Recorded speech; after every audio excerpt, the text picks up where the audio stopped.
फिदा जान पर साथियों, अब तुम्हारे हवाले वतन साथियों। दिन था शनिवार, तारीख थी 8 मई और साल था सन 1915। इस दिन दिल्ली में धूल भरा अंधड़ चल रहा था।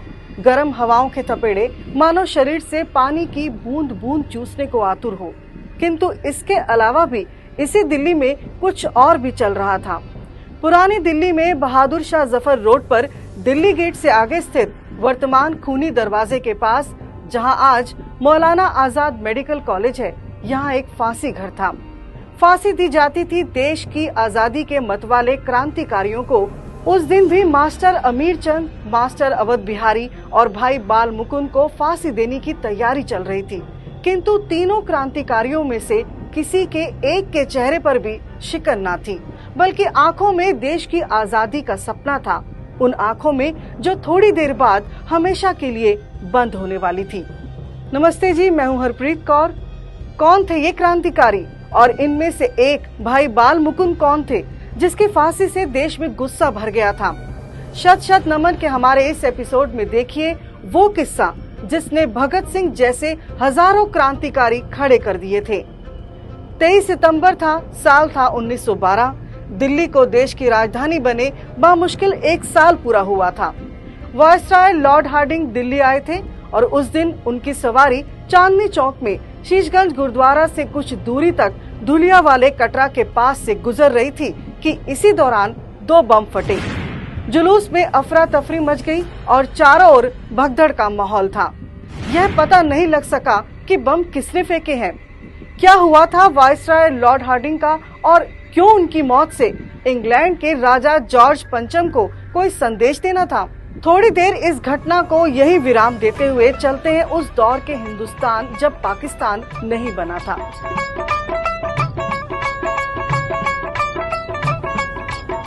साल था 1889। झेलम जिले के करियाला गांव में भाई मथुरा दास के यहाँ बेटे का जन्म हुआ था। नाम रखा गया बाल मुकुंद। जिस कुल में भाई बाल मुकुंद पैदा हुए वहाँ अपने सिद्धांतों पर मर मिटने की प्रथा बड़ी पुरानी थी। इसी कुल में भाई मती दास हुए जो श्री गुरु तेग बहादुर जी के साथ चांदनी चौक में शहीद हुए थे। भाई मती दास गुरुदा प्यारा, उन्हें लकड़ी के 2 शहतीरों के बीच रखकर आरी से चीरा गया था। इस बलिदान के कारण गुरु गोविंद सिंह जी ने इस कुल के लोगों को भाई की उपाधि दी थी। इसी त्याग तपस्या से उज्जवल कुल में भाई बाल मुकुंद का जन्म हुआ था। किस्सा केवल इतना भर नहीं है। बाल मुकुंद के एक चचेरे भाई भी थे, भाई परमानंद, जो उनसे 14 साल बड़े थे, जो गदर आंदोलन के संस्थापक सदस्य थे। यानी बाल मुकुंद का जन्म ही एक क्रांतिकारी परिवार में हुआ था। भाई परमानंद और वह दोनों गांव के अन्य बालकों से भिन्न थे। पढ़ने में रुचि थी तो खेलकूद में भी सबसे आगे थे। गांव के पास एक नाला था। वर्षा के दिनों में यह नाला एक नदी का रूप धारण कर लेता था और उसको पार करना कुशल तैराक का ही काम होता था। उसी नाले के किनारे तपसीराम नाम के साधु रहते थे जो आम साधुओं से भिन्न थे। यूं तो तपसीराम भी अच्छे जमींदार घराने के थे, किंतु वह उसी नाले के किनारे पर गुफा में रहते थे। महर्षि दयानंद सरस्वती जी से प्रभावित साधु गांव में जब कभी कोई झगड़ा होता वे फौरन वहां पहुंचते और न्याय पक्ष में बोलते। इससे वह महाराज नाम से मशहूर हो गए। महाराज अंग्रेजी राज्य के विरुद्ध थे। उन्होंने एक अखाड़ा खोल रखा था जहां शारीरिक क्षमता बढ़ाने के लिए व्यायाम और खेल कूदों का बकायदा अभ्यास चलता था। अंग्रेजी राज के विरुद्ध भावना मन में थी ही। थोड़े बड़े हुए तो लाहौर के डीएवी कॉलेज में पढ़ने चले गए। महर्षि दयानंद सरस्वती जी और आर्य समाज के आजादी के आंदोलन से प्रभावित वहां बड़ी संख्या में छात्र पहले से ही मौजूद थे। भाई बाल मुकुंद भी इसी लाहौर के डीएवी कॉलेज में पढ़कर स्नातक हुए और फिर उन्होंने शिक्षक बनने के उद्देश्य से बीटीसी की परीक्षा भी पास कर ली।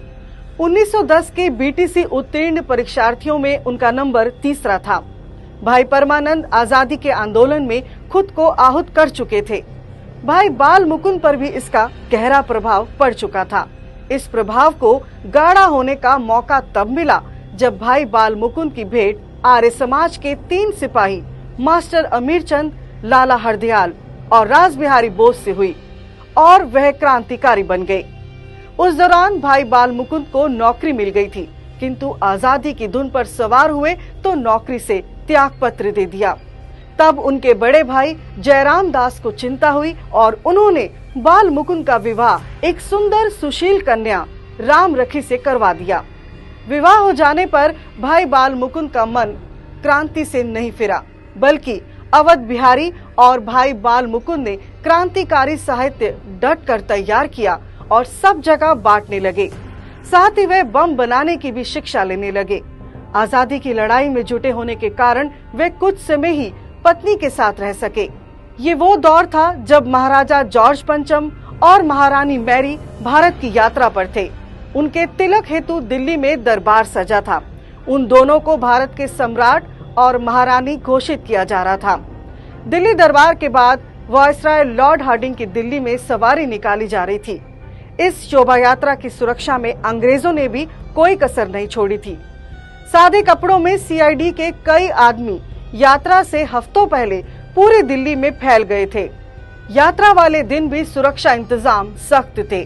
2 सुपरिटेंडेंट, 2 डिप्टी सुपरिटेंडेंट, 5 सर्जेंट और 75 हेड कांस्टेबल और 35 माउंटेड कांस्टेबल सुरक्षा पंक्ति में लगे थे। इनके अतिरिक्त 11th लेंसर्स की पूरी कंपनी को भी तैनात किया गया था। देश की आजादी के मतवालों को यह सब नागवारा गुजर रहा था। वो महर्षि दयानंद जी के कथन से सहमत थे कि कोई कितना भी प्यार दुलार कर ले, किंतु देश का राजा इसी भारत माता की कोख से जन्मा होना चाहिए। आजादी के मतवाले जॉर्ज पंचम को जवाब देने के लिए एक एक करके दिल्ली में जुट चुके थे। योजना थी शोभा यात्रा में वायसराय लॉर्ड हार्डिंग पर बम फेंके जाने की। भाई बाल मुकुंद, बसंत कुमार विश्वास, अवध बिहारी, मास्टर अमीरचंद, रासबिहारी बोस, पूरा जमावड़ा दिल्ली में था।